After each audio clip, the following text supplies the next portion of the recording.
Once in Dhyan Mudra, back straight, neck straight. Close your eyes. 3 Omkar and Guru Vandana. Close your eyes.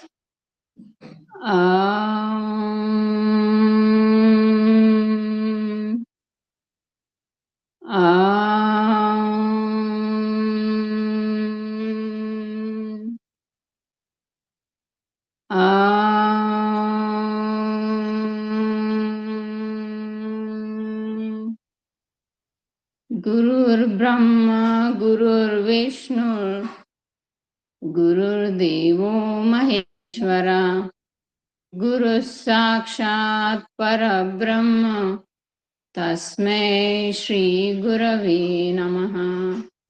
गुरवे नमः. Slowly open your eyes, release Dhyan Mudra. Okay, thank you Jyoti ma'am. इसी भाव के साथ इस बार की परीक्षा में हम निर्धारित उत्तीर्ण कर लेंगे. आज की कक्षा हम शुरू करते हैं. बताइएगा आप लोग स्क्रीन प्रेजेंट हो रही है या नहीं. ठीक, यस. तो लास्ट क्लास में हम लोगों ने क्या है, यम के बारे में हमने पढ़ा था. आज हम नियम के बारे में पढ़ने वाले थे, है ना. यहाँ तक आए थे हम लोग, है ना. यहाँ तक हो चुका था, है ना. हम लोग यहाँ से शुरू करने वाले थे. हमारा जो 32 नंबर का सूत्र है, ठीक है. तो यम नियमों के अनुष्ठान में विघ्न उपस्थित होने पर उन विघ्नों को हटाने का क्या है, उपाय बतलाते हैं. अब यहाँ पर क्या है, यम और नियम. अभी तक हम लोग देख रहे हैं आसन करना आसान है ना. धीरे से अब जब भी अब योग का चालू करते हैं तो सबसे पहले क्या है, यम और नियम से शुरू किया जाता है. लेकिन इतना आसान है क्या करना, नहीं, है ना. ऑब्वियसली हम लोग कुछ भी चीज करने का सोचते हैं तो उसमें ऑब्स्टेकल्स, विघ्न क्या है, आते ही हैं. तो अब वो विघ्न आएंगे तो उसको क्या है, दूर करने का उपाय क्या है. तो इसके संबंध में 33 नंबर का सूत्र कहते हैं महर्षि पतंजलि जी, वितर्क बाधने प्रतिपक्ष भावना. ठीक है. तो वितर्क बाधने अर्थात क्या है, वितर्क का अर्थ क्या है, जो यम और नियम के विरोधी हिंसा आदि भाव है ना. तो सबसे पहले हम लोग यम में क्या पढ़ते हैं, यम का पहला अंग क्या है, अहिंसा. अहिंसा.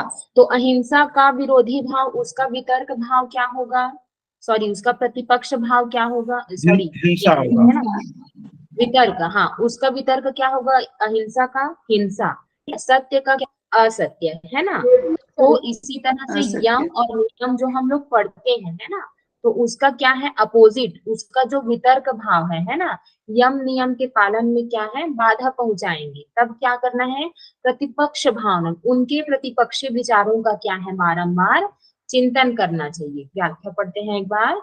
तो जब कभी संग दोष से या अन्याय पूर्वक किसी के द्वारा सताए जाने पर बदला लेने के लिए या अन्य किसी भी कारण से मन में अहिंसा आदि के विरोधी भाव जब बाधा पहुंचावे, अर्थात हिंसा, झूठ, चोरी आदि में प्रवृत्त होकर यम नियम आदि का त्याग कर देने की परिस्थिति उत्पन्न कर दे, तो उस समय उन विरोधी विचारों का नाश करने के लिए उन विचारों में दो दर्शन क्या है, प्रतिपक्ष की भावना करनी चाहिए, है ना. मतलब क्या है, अगर सपोज हमारे ऊपर क्या है, कोई गलत कर रहा है हमारे साथ, है ना, हिंसा कर रहा है हमारे साथ. 1 मिनट.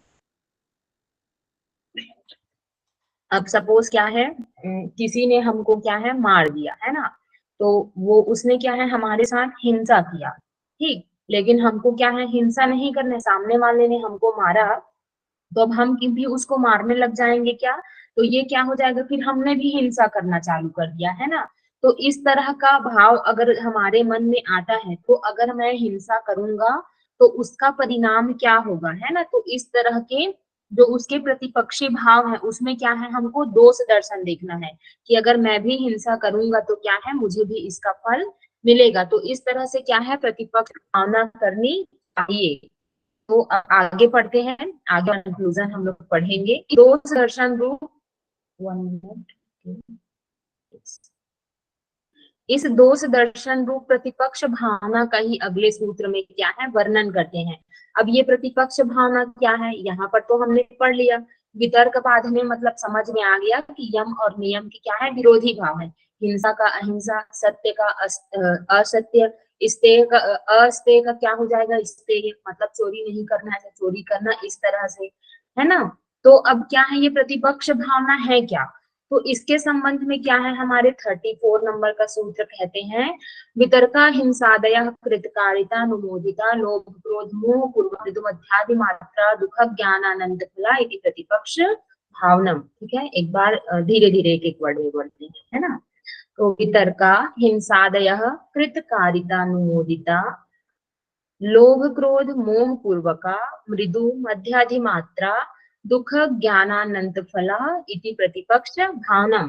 तो हिंसा वितर्का, ठीक है, तो अब यहाँ पर एक मिनट, है ना, हिंसादय, तो यम और नियम आदि के क्या है, विरोधी भाव, मतलब हिंसा आदि के जो विरोधी भाव है ना।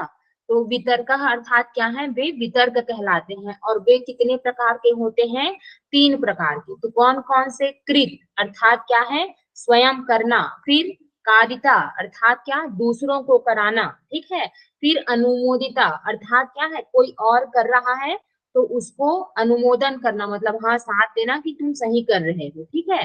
तो इस तरह से क्या है, स्वयं किए हुए, दूसरों से करवाए हुए, मैंने खुद किया, आपसे करवाया, या फिर आप कर रहे हैं तो मैं क्या बोलूंगी, आपका अनुमोदन करूंगी कि हाँ मतलब आप कर रहे हैं, ठीक है करके। फिर उसके बाद लोभ क्रोध मोह पूर्वक, कैसे होता है ये, स्वयं करेंगे कब, लोभ से, है ना, दूसरों से कब कराएंगे, हम खुद नहीं कर पा रहे हैं तो क्रोध में, है ना, हम दूसरों से करवाने की कोशिश करेंगे। और कोई अगर कोई कर रहा है तो मोह पूर्वक, है ना, कि अगर किसी का मतलब कोई कर रहा है तो भले हम नहीं कर रहे हैं, है ना ही हम उसे करवा रहे हैं, लेकिन अगर कोई कर रहा है तो क्या है, मोह पूर्वक हम उसमें क्या है, अपना फायदा देखने लगते हैं, मतलब कुछ ना कुछ लालच हमारा भी रहता है। तो इस कारण, इनके कारण क्या है, लोभ क्रोध और मोह है। और ये किस तरह के होते हैं, मृदु मध्यादि मात्रा, ठीक है, इनमें भी कोई छोटा, कोई मध्यम और कोई बहुत बड़ा होता है। मतलब सपोज हम हिंसा करते हैं तो कई हिंसा क्या है, छोटी होती है, मैंने किसी को क्या है ऐसे झापड़ मार दिया तो वो उतनी बड़ी हिंसा नहीं है, लेकिन मर्डर कर दिया वो तो बहुत बड़ी हिंसा है ना। अब किसी का क्या है, 1 रुपया चुरा लिया तो वो क्या है, छोटे छोटे बचपन में थे क्या, हम लोग अपने ही भाई बहन की या घर से पैसा पकड़ लेते थे, तो वो क्या हुआ, छोटी चोरी हुई। लेकिन बैंक में रॉबरी कर रहे हैं, वो छोटी है क्या, बहुत बड़ी है। तो ये भी कैसा होता है, कोई छोटा होता है, कोई मध्यम होता है, और फिर उसके बाद इसका फल कैसा होता है, ठीक है। तो दुख ज्ञान अनंत फला, क्या है, ये दुख और अज्ञान रूप अनंत फल देने वाले होते हैं। तो इस प्रकार विचार करना ही क्या है, प्रतिपक्ष भावना है। मतलब क्या है, ये दुख और ज्ञान अज्ञान रूप अनंत फल देने वाले, मतलब जरूरी नहीं है कि मैंने हिंसा किया तो वो छोटा है तो उसका मुझे छोटा ही फल मिलेगा, उसका फल क्या है, बड़ा होकर के, मतलब कई गुना एक्सपोनेंशियल ग्रोथ आप लोगों ने सुना ना, मतलब कई गुना बढ़ जाता है एकदम से, है ना। तो कितना मिलेगा, किस अमाउंट में मिलेगा ये हम नहीं जानते, कितना मिलेगा, हमने अगर छोटी भी हिंसा की है, छोटा सा भी पाप किया है तो उसका फल कितना मिलेगा हमको, अनंत फल देने वाला होगा, है ना। तो इस तरह से क्या है, हमको विचार करना है। मतलब सपोज किसी ने मुझे मारा, ठीक, उसने हिंसा किया, तो अब मुझे क्या है, शांत रहना है, लेकिन मैंने क्या, अब उसको पलट के मार दिया, है ना, तो मैंने भी हिंसा किया। या फिर सपोज वो मैटर नहीं हुआ, मैं अपने से ही क्या है, हिंसा कर रही हूँ, है ना, मैंने किसी को मार दिया, हिंसा कर दिया, तो अब मैंने वो मारा, तो उसका फल क्या है, मुझे ये क्या है, मैं स्वयं करूंगी, हिंसा करूंगी तो, या फिर दूसरे से करवाऊंगी, या कोई कर रहा है तो क्या है, मैं उसका अनुमोदन करूंगी कि हाँ वो ठीक है। और ये सब हम किस रूप में करेंगे, लोभ क्रोध मोह इत्यादि के कारण। और ये क्या है, कोई छोटा बड़ा और कोई बहुत बड़ा होगा। तो ये जो छोटा है या मध्यम है या बड़ा है, तो उसका फल हमने जिस अमाउंट में किया है ये मिले उतना ही जरूरी नहीं है, क्या है, इसका फल हमको दुख और अज्ञान के रूप में अनंत फल देने वाला, मतलब बहुत ज्यादा मिलता है। मतलब सपोज मैंने किसी का क्या है, 10 रुपए चुरा लिया, है ना, तो जरूरी नहीं है कि आगे चल के मेरा सिर्फ कोई, मुझे सिर्फ 10 रुपए का लॉस होगा, मे बी उसका कई कोटि में बढ़ जाए और मुझे करोड़ों अरबों रुपए का नुकसान हो, है ना। तो इस कारण से क्या है, ये दुख और अज्ञान रूप अनंत फल देने वाले होते हैं। तो इस तरह से हम विचार करेंगे तो फिर क्या है, हम वो जो यम और नियम का क्या है पालन कर पाएंगे। तो यही क्या है, हमारी प्रतिपक्ष भावना है। मतलब सपोज अब मैंने, है ना, अब कल के दिन में अब मुझे पता चल गया कि ये क्या है, अनंत फल रूप से प्राप्त होता है, मतलब मेरे करोड़ों रुपए चोरी हो जाएंगे, है ना। तो अब मुझे पता है कि इस तरह से मैं प्रतिपक्ष भावना करूंगी तो भाई कल के दिन में कोई करोड़ों रुपए मेरी चोरी कर लेगा, ऐसे ही थोड़ी ना आते हैं पैसे, है ना। तो यही सोच करके क्या है, मैं चोरी नहीं करूंगी। तो इसी को क्या बोला जाता है, प्रतिपक्ष भावना बोला जाता है। आया आप लोगों को समझ में? Yes but madam it is depend upon the condition ना, जैसे कोई बॉर्डर पर हाँ है, वो अपना स्वधर्म निभा रहा है और वहां से कोई दुश्मन उसको मतलब कर रहा है, तो वहां पर अगर ये करेंगे तो फिर उसका जो खुद का स्वयं का स्वधर्म है, क्योंकि हाँ ऐसा गीता में और पतंजलि में भी हाँ, हमें नहीं नहीं नहीं, स्वधर्म। वो अलग मैटर है। यहाँ पर हम लोग यम नियम के पालन के लिए बोल रहे हैं, इसी कारण मैंने चेंज किया कि जरूरी नहीं है कोई हमको मारता है। मैं तो इसमें भरोसा करती हूँ कि कोई मुझे मारता है तो उसको भी जट से दो उसका हिम्मत ना हो अगले बार तुम्हें मारने का, है ना। लेकिन यहाँ पर क्या है, यम और नियम के बारे में बात कर रहे हैं, इसी कारण मैं इसको आगे और डिस्कस करेंगे। ऐसा बोली, कोई मार रहा है तो मतलब कोई हमारे साथ गलत कर रहा है तो उस गलत को सहना नहीं है, क्योंकि अन्याय को सहने से ज्यादा अन्याय करने से ज्यादा अन्याय को सहना पाप होता है ना। तो इसी तरह इसमें क्या है, हमको जानबूझ करके अगर हमारे मन में हिंसा का भाव आता है ना, तो सपोज जैसे कि अब हम लोग नॉनवेज खाते हैं, है ना, तो मुर्गी ने तो हमारा कुछ वो नहीं किया, हम अपने से हिंसा कर रहे हैं। तो अब मुझे ये भाव लानी है कि मैं आज हिंसा कर रही हूँ तो कल मुझे क्या है, इस दुख और अज्ञान रूप क्या है, अनंत फल मिलेगा इसका। तो इस तरह से भाव करके क्या है, हम यम और नियम का क्या है, पालन कर पाएंगे, हिंसा नहीं करेंगे। तो यही क्या है, प्रतिपक्ष भावना है। अब आया समझ में? Yes madam. ओके, है ना, कंटिन्यू करते हैं। मैं जान रही थी ये चीजें आगे आने वाली है ना। चलिए अब कंटिन्यू करते हैं हम लोग।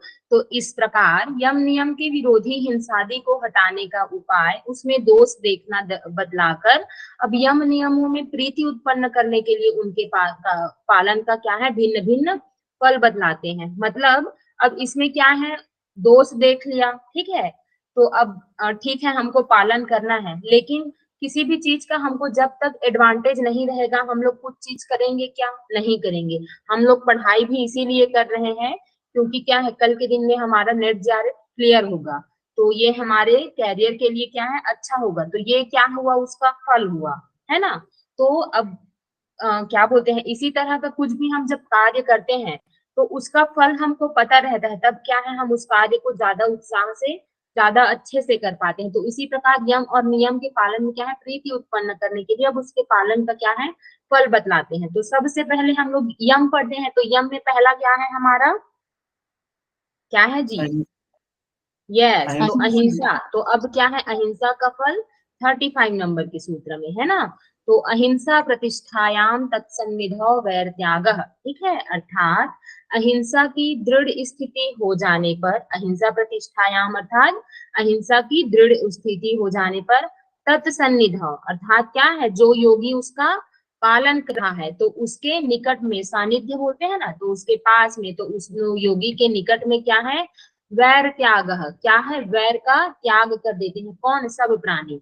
जैसे कि जब योगी का अहिंसा भाव पूर्णतया दृढ़ स्थिर हो जाता है तब उस उसके निकटवर्ती हिंसक जीव भी वैर भाव से रहित हो जाते हैं।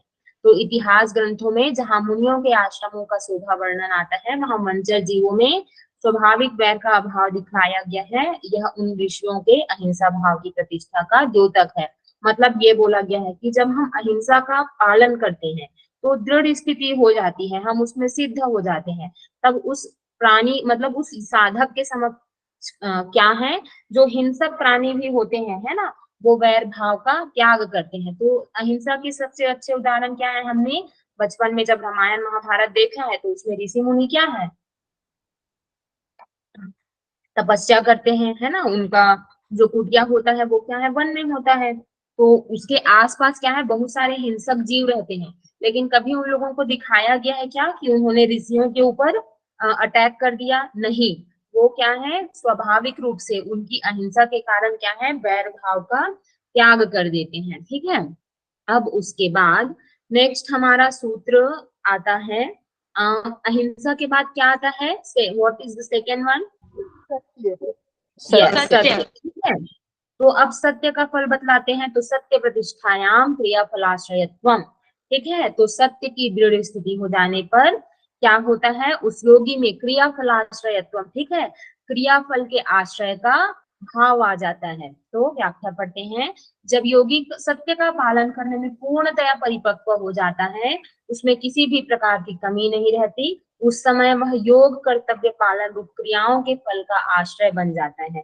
जो कर्म किसी ने नहीं किया है उसका भी फल उसे प्रदान कर देने की शक्ति उस योगी में आ जाती है, अर्थात जिसको भी वरदान साफ या आशीर्वाद देता है वह क्या है, सत्य हो जाता है। तो अब क्या है, वो सत्य का पालन कर करके वो योगी परिपक्व हो गया, तो कर्तव्य पालन रूप क्या है, वो क्रियाओं के फल का आश्रय बन जाता है, मतलब वो जो कुछ भी बोलता है ना, वो सही हो जाता है। जैसे कि इसी कारण से क्या है, हमको बड़ों का पैर छूने के लिए या साधु महात्मा इत्यादि जो होते हैं उनका पैर छूने के लिए बोला जाता है। क्यों? फिर उससे क्या होता है, जो कर्म हमने नहीं किया है ना, पर भी उन्होंने क्या है, हमको आशीर्वाद दे दिया, तो इससे क्या हो जाता है, वो जो वचन उन्होंने कहा वो क्या है, सत्य हो जाता है। जैसे कि इसका एग्जाम्पल मुझे अभी याद नहीं आ रहा है ना। जैसे कि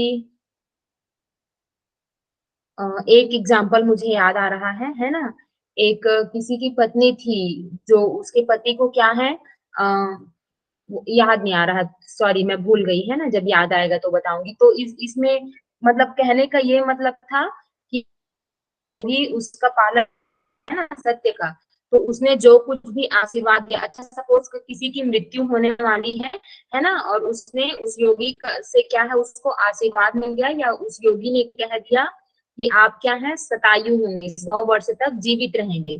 तो अब उस योगी ने कहा है इस कारण से, हालांकि उसकी क्या है, वो समाप्त हो गई है, क्या बोलते हैं, जीवन, है ना, लेकिन उस योगी ने कहा है तो क्या है, अब उसकी, तो इस तरह क्या होता है, सत्य का फल होता है। फिर उसके बाद तीसरा है, सत्य के बाद क्या आता है हमारा, अस्तेय। तो अस्तेय प्रतिष्ठायाम सर्वरत्नोपस्थानम। किनका माइक अनम्यूट है, प्लीज म्यूट कर लीजिए, है ना। चलिए, तो अस्तेय प्रतिष्ठायाम सर्वरत्नोपस्थानम। तो अस्तेय प्रतिष्ठायाम मतलब चोरी के अभाव की दृढ़ स्थिति हो जाने पर, जब हम क्या है, हमारे सामने कुछ भी चीज आ जाए, हम चोरी नहीं करते हैं, अस्तेय में जब हमारी प्रतिष्ठा हो जाती है तो क्या होता है, सब प्रकार के रत्न प्रकट हो जाते हैं। तो जब साधक में चोरी का अभाव पूर्णतया प्रतिष्ठित हो जाता है, अस्तेय सिद्ध हो जाता है जब उसका, तब पृथ्वी में जहां कहीं भी गुप्त स्थानों में पड़े हुए समस्त रत्न उसके सामने प्रकट हो जाते हैं या उसकी जानकारी में आ जाते हैं। अब जो रत्न है वो सामने ही ऐसे बिखरे पड़े हैं क्या? नहीं, हम देखते हैं जितने भी रत्न हैं, जैसे हीरा, सोना, चांदी इत्यादि सब वो क्या है, जमीन से खोद कर निकाला जाता है, मतलब क्या है, पृथ्वी में वो गुप्त स्थान पर है।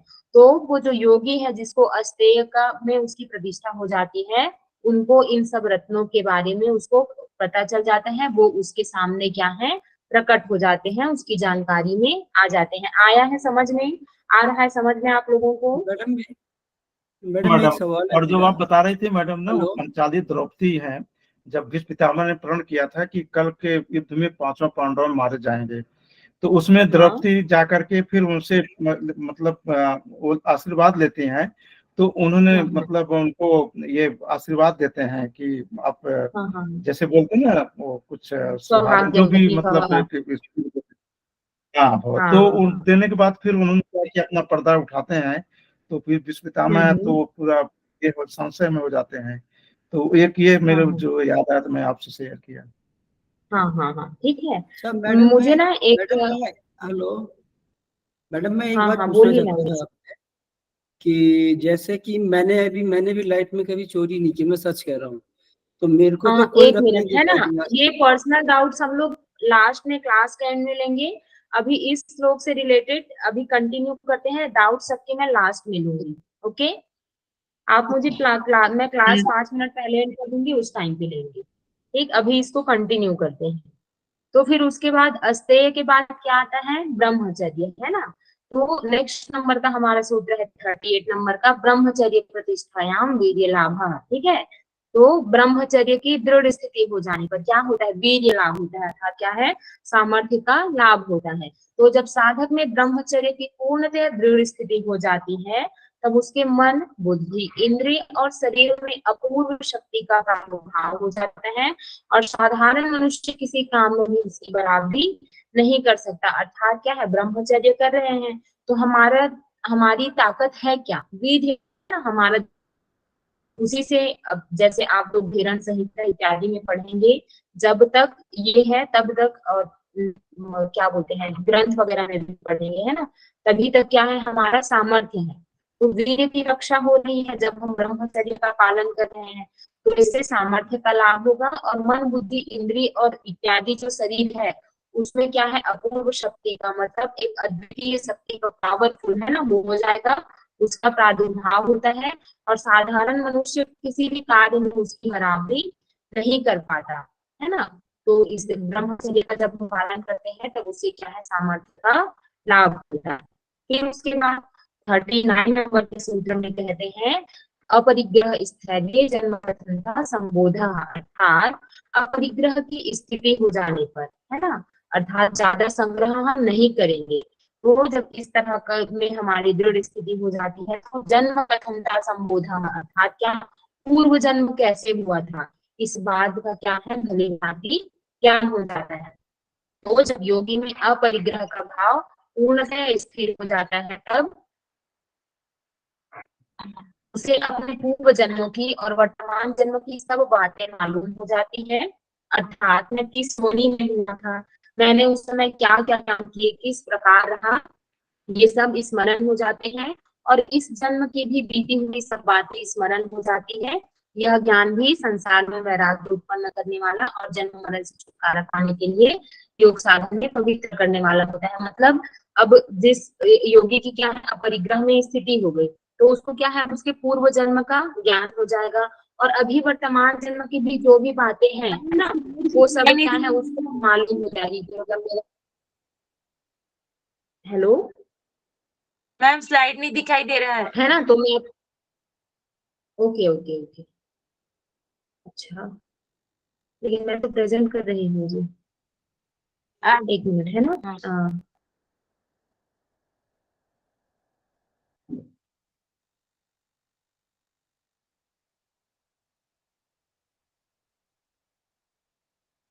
ये है ना, तो कहाँ पर आए थे हम, है ना। तो पहले मैं पूर्व जन्म में मैं क्या था, किस योनि में था, मैंने क्या क्या काम किया, किस प्रकार मैं रहा, ये सब क्या है, उसको स्मरण हो जाती है। और ये सब बातें जब हम जान जाते हैं तो क्या है, अब वैराग्य उत्पन्न हो जाता है उससे। क्यों? क्योंकि अब क्या है, योगी जन्म मरण के चक्र में फंसना नहीं चाहता है ना। तो जैसे हमने जड़ भरत के बारे में मैंने कभी डिस्कस किया रहा होगा, है ना, तो उसको पूर्व जन्म में ज्ञात हो जाता है कि वो मृग छौने से क्या है, अटैच हो जाता है, और जो कुछ भी कार्य वगैरह राजपाट वो सब करता रहता है, इसी कारण वो फंस जाता है ना, उसको मुक्ति नहीं मिल पाती। इस कारण में क्या है, अगले जन्म में वो कुछ बोलता ही नहीं है। तो इस तरह की स्थिति कब उत्पन्न होती है, जब अपरिग्रह में हम दृढ़ हो जाते हैं। तो ये क्या है, वैराग्य उत्पन्न हो गया। वैराग्य उत्पन्न हो गया मतलब अब किसी भी चीज से हम अटैच्ड नहीं है। तो ये क्या है, जन्म मरण से छुटकारा पाने के लिए, मोक्ष प्राप्त करने के लिए क्या है, ये योग साधन में हमको प्रवृत्त करने वाला, आगे बढ़ाने वाला होता है। अब यहाँ तक यमों की सिद्धि का जो फल बताया गया है, उसके सिवा निष्काम भाव से यमों का सेवन करने से कैवल्य प्राप्ति में भी सहायता मिलती है ना। तो अब हमने 35 to 39 किसके बारे में पढ़ा, यम का जो फल क्या होता है। आया समझ में आप सभी को? Is it clear? Yes madam. Okay, है ना। अब हम नियम के बारे में देखते हैं। तो अब नियमों के पालन का फल बतलाते हैं, परंतु इन सूत्रों में पूर्ण प्रतिष्ठा की शर्त नहीं रखी गई है। इससे मालूम होता है कि साधक इतना जितना पालन करता है उतना ही उसे लाभ मिलता चला जाता है।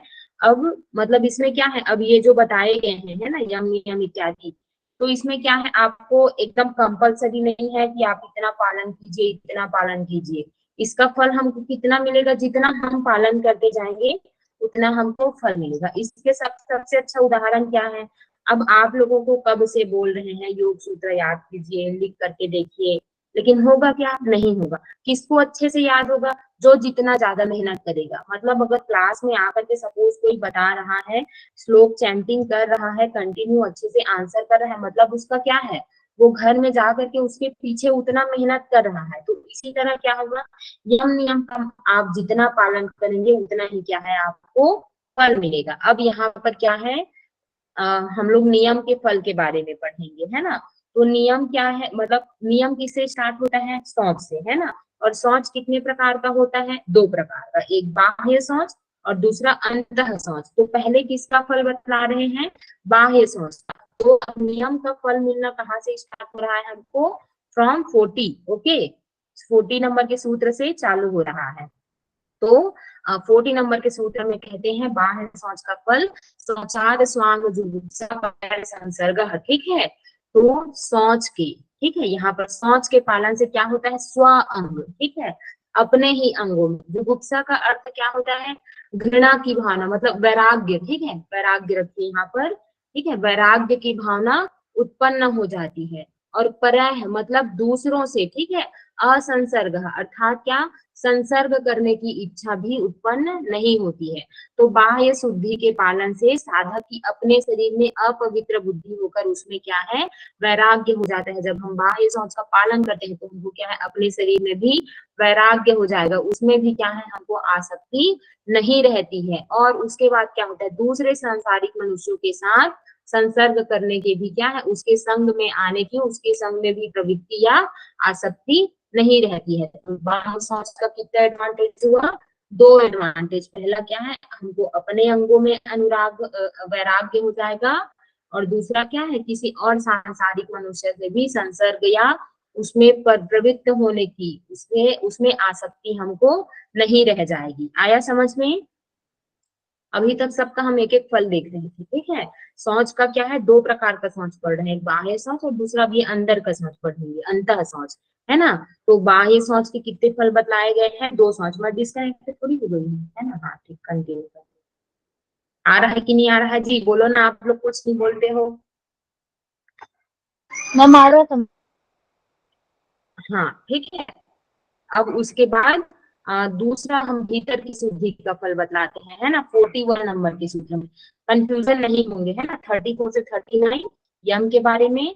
अब 40 से स्टार्ट होगा, 40 to 45 6 सूत्र। क्यों? क्योंकि 2 हमारे बाह्य दो सोच के फल बतलाए गए हैं, इस कारण 40 से 45 मतलब टोटल 6 सूत्र नियम के फल होंगे। तो सेकेंड हम अब अंतः शुद्धि का फल पढ़ते हैं। सत्व शुद्धि सौमनस्य एकाग्र इंद्रिय जय आत्म दर्शन योग्यत्वानि च, ठीक है। तो इसका क्या होता है, भीतर शुद्धि का फल सत्व शुद्धि, ठीक है। फिर उसके बाद सौमनस्य, फिर एकाग्र इंद्रिय, और फिर उसके बाद आत्मदर्शन, ठीक है। तो सबसे पहले क्या होगा, सत्व शुद्धि, मतलब क्या है, अंतःकरण में शुद्धि। फिर उसके बाद सौमनस्य, ठीक है, अर्थात मन में प्रसन्नता।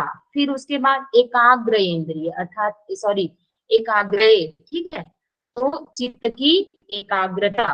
फिर उसके बाद इंद्रिय जय, है ना, इंद्रियों का क्या है, जय हो जाना, अपने वश में हो जाना। फिर उसके बाद आत्मदर्शन अर्थात क्या है, आत्म साक्षात्कार की योग्यता। ये क्या 5 भी होते हैं, मतलब टोटल अंतः सोच के 5 एडवांटेज। और टोटल सोच के कितने एडवांटेज हुए? फिर 2 फ्रॉम बाह्य सोच एंड 5 फ्रॉम अंतः सोच, ठीक है। 7 कहाँ गया जी, ये 7 एडवांटेज हुए, है ना। तो क्या क्या एडवांटेज होता है, अंतःकरण की शुद्धि, मन में प्रसन्नता, चित्त की एकाग्रता, और इंद्रियां क्या है, बस में हो जाएंगी, और आत्म साक्षात्कार की भी क्या है, योग्यता आ जाएगी। तो मैत्री आदि की भावना के द्वारा जब अथवा जब तक आदि अन्य किसी साधन द्वारा आंतरिक सोच के लिए, आंतरिक मतलब अंतः शुद्धि कब होती है, जब हम मैत्री इत्यादि भावना का पालन करेंगे तो राग द्वेष हो जाएगा। जब तक इत्यादि करेंगे तो वो भी क्या है, हमारे राग द्वेष ईर्ष्या इत्यादि है उन सबको क्या है, दूर कर देगा, उसका अभाव हो जाएगा। और मनुष्य का अंतःकरण निर्मल और स्वच्छ हो जाता है। क्या हो जाएगा, हमारा अंतःकरण निर्मल और स्वच्छ हो जाएगा, और मन की व्याकुलता का नाश होकर उसमें सदैव प्रसन्नता बनी रहती है, और विक्षेप दोष का नाश होकर क्या है, एकाग्रता आ जाती है, अर्थात जितने भी बाधक तत्व होते हैं उन सबका नाश हो जाता है और क्या है, एकाग्रता आ जाती है और सब इंद्रियां मन के वश में हो जाती है। इंद्रियां क्या हो जाएंगी, मन के वश में हो जाएंगी। और अब इंद्रियां हमारे वश में हो गई तो फिर क्या है, आत्मदर्शन, आत्म साक्षात्कार की क्या है, योग्यता आ जाती है। और इस तरह से बाह्य सोच का फल बतलाया गया और उसके बाद इसमें भीतर शुद्धि का फल बतलाया गया। तो इस तरह से टोटल 7 एडवांटेज। पहला क्या है, बाह्य सोच का 2 है ना, तो अपने अंग से क्या है, हमको वैराग्य हो जाएगा और दूसरे से संसर्ग करने की इच्छा नहीं रहेगी। और भीतरी शुद्धि से क्या होगा, अंतःकरण शुद्धि, सत्व शुद्धि, है ना, मन में प्रसन्नता, चित्त की एकाग्रता, इंद्रिय का वश में होना और आत्म साक्षात्कार की योग्यता। इन सबको आप लोग ऐसे एक एक पॉइंट में लिखेंगे, मतलब एक लाइन में सूत्र को डायरेक्ट कई लोग अब नोट्स सेंड किए थे तो मैं लोग देखी थी ना कि सूत्र लिख दिया और एक लाइन में उसका वो लिख दिया, क्या बोलते हैं, अनुवाद। वैसा नहीं करना है। अब ये चीजें क्रमांक से दी हुई है ना, तो पहला लिखिए अंतःकरण की शुद्धि, निचले लाइन में लिखिए मन में प्रसन्नता, तो ऐसे करके लिखेंगे तो ये सब चीजें क्या है, याद रहेंगी। ठीक है, और सबसे अच्छा है श्लोक याद करना। श्लोक याद रहेगा तो एक भी क्वेश्चन कर दिएगा, है ना। अब उसके बाद सोच के बाद दूसरा क्या आता है हमारा नियम, दूसरा नियम क्या है, बोलो ना जी। संतोष, सॉरी।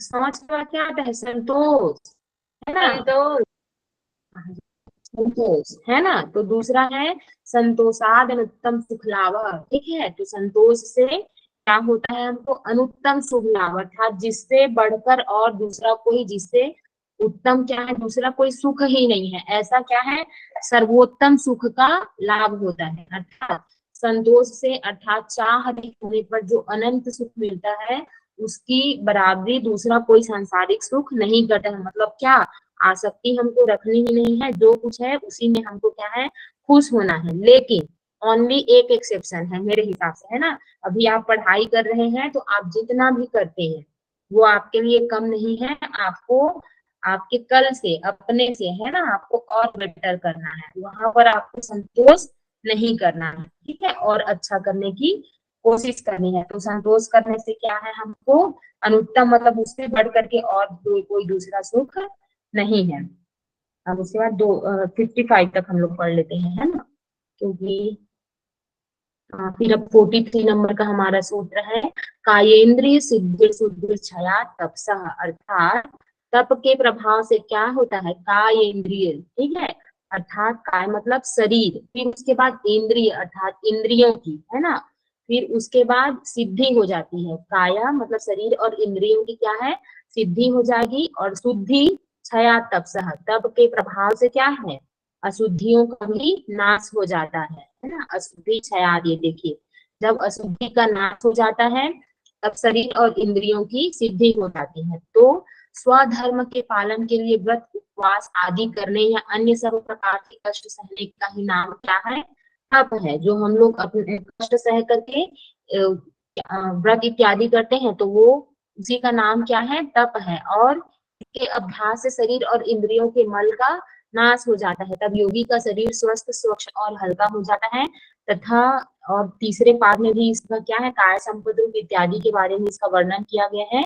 और इससे क्या है, सूक्ष्म दूर देश में और व्यवधान युक्त स्थान में स्थित वस्तुओं को देखना सुनना आदि इंद्रिय संबंधी सिद्धि हमको क्या है, प्राप्त हो जाती है। इसको और आगे दिया गया है ना, हम लोग विभूति पाद में हम इसके बारे में पढ़ेंगे। ये देखिए तीसरा पाद जो हमारा 45वां और 46वां है ना, वहां पर बताया गया है।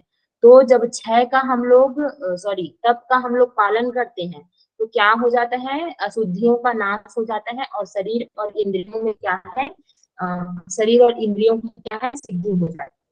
चलिए आज की कक्षा यहीं तक, आप लोगों को समझ में आया, जिनका भी डाउट है आप लोग अभी बता दीजिए। यस मैडम, मतलब जैसे आपने बताया कि विभूति पाद में 45, 46 तो वहाँ 8